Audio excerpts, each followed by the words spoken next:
south-southeast at 6 miles an hour. Moving into Friday, we've got partly cloudy, high of 52. A little bit breezier, so you might want to bring a little windbreaker, something like that. Moving into Friday night. Oh, actually, we'll bop it to Saturday night.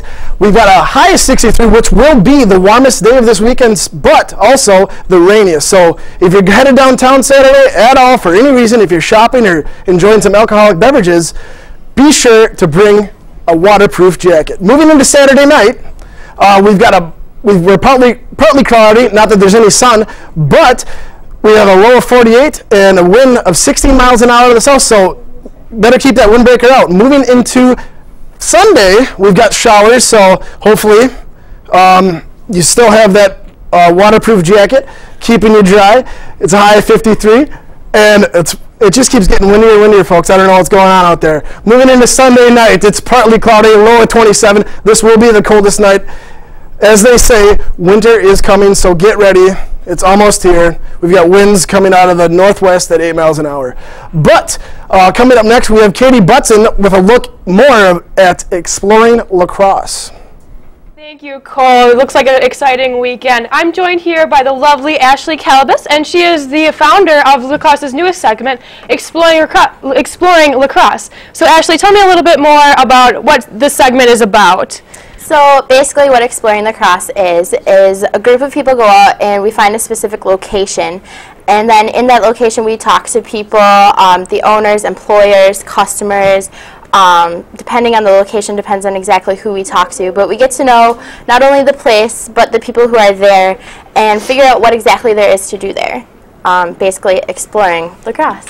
Are there certain areas of lacrosse that you're looking for, something more student-based or just restaurants or just places to go around lacrosse? Basically anywhere in lacrosse is what we're looking at. It doesn't matter, just things for students to do with their friends, because basically the idea came about where when I was a freshman I honestly had no idea where to go, had no idea what to do, and so I wanted to create a segment where it would give students ideas where to go and what there is to do, and not just say that there is nothing to do, because there is plenty to do out in lacrosse. Well, this is true. I mean, lacrosse is a pretty diverse town. What goes into creating a production such as Exploring Lacrosse? Basically, you have to go out to the location, get footage, get lots of B-roll, which is basically just extra footage to fill in when we do voiceovers and things. And then after all this footage, we have to compress hours of footage into about 2.5 minutes and just edit it, make it look fancy schmancy. And are there other people working with you on this project, or are you going solo on this one? Well, I have my right-hand man, John. Basically, he does what I tell him to do.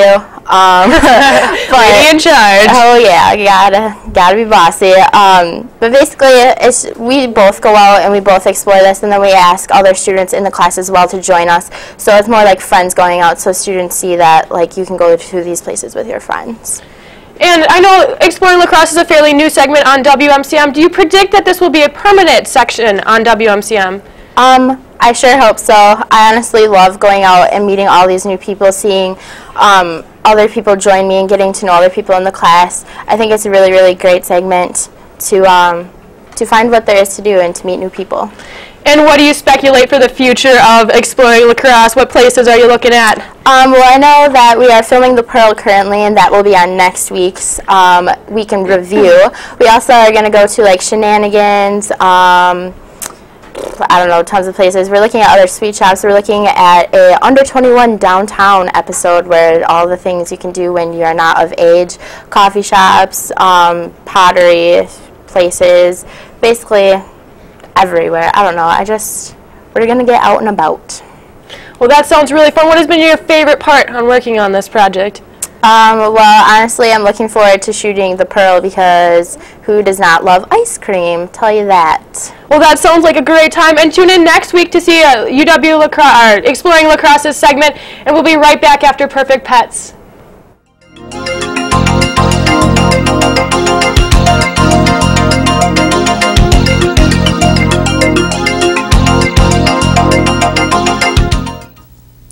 Moving on up is Jefferson. This 6-month-old cat has a silly personality that'll brighten up any home. Meet Milo, a 10-month-old terrier hound mix. He loves to play just as much as he loves to cuddle. Well, you can't have Milo without Otis. This is Otis, Milo's brother. This lively guy plays very well with children. Last but not least is Grover.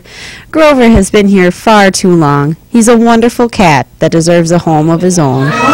To find out more about adoption for these pets or others, contact the Cooley Region Humane Society at 781-4014. Again, the phone number for the Cooley Region Humane Society is 781-4014. UW River Falls hosted UW La Crosse in a gridiron matchup last Saturday afternoon. UWL earned a 38-17 victory to improve their record to 4-5. The Eagles took a 7-0 lead early in the first quarter. Andy Sayers threw a strike to Jeff Hoffman in the end zone for the first of 4 touchdown passes on the day.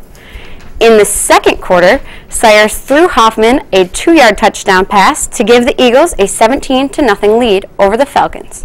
After an interception by Gavin Marquardt later in the second quarter, the Eagles capitalized as Sayers completed a short pass to Jake Gunlock, who broke free for 47 yards to give the Eagles a 24-3 halftime lead. The third quarter brought Sayers yet another touchdown pass to Tony Favre, pulling UWL ahead 31-10.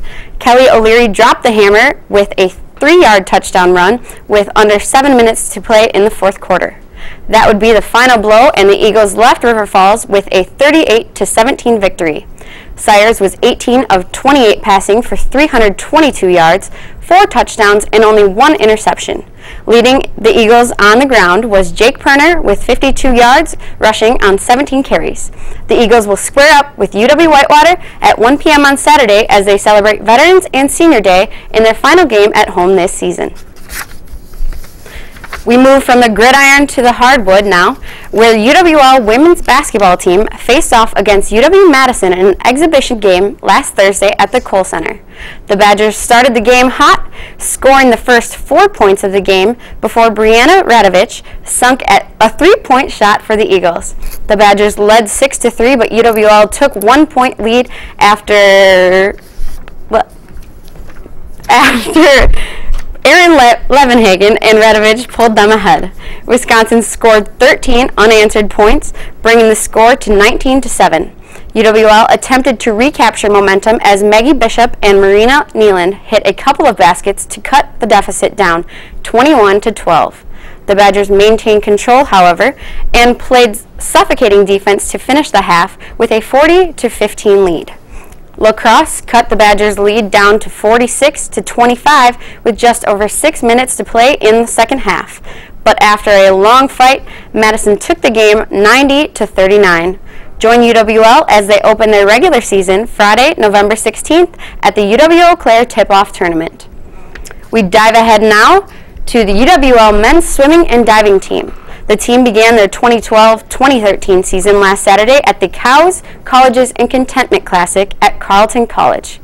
The Eagles' David Flickinger recorded 3 top 5 finishes, including second place in the men's 100 and 200 butterfly. He was also 5th in the men's 200 breaststroke. In addition, UWL's Charlie Skinner had 3 top 8 finishes on Saturday. He placed 5th in the 100 freestyle and 400 individual medley, while finishing 8th in the 100 breaststroke. The Eagles had many top individual finishers Saturday and will return to action this Saturday, November 10th, hosting UW-Eau Claire at 1 p.m. in Mitchell Hall. And that's all for this week's sports. It's pretty exciting to see how well or how recognized UWL athletics are getting, especially going all the way to the Kohl Center like that. Yes, definitely. They knew it was going to be a challenge, Coach Herron said going into it, but they realized, or they knew that this would teach them, you know, how their defense was going to run. Yeah, well, anytime you have a Division III school go against a Division I school, you know it's not going to always be in your favor, but you know it's the opportunity that the girls had. But hey, thank you for watching WMCM's Week in Review. Make sure you join us next week, Thursday, at 4:30 right here on Campus Channel 6, Charter Channel 96, and Digital Channel 989. Thank you very much.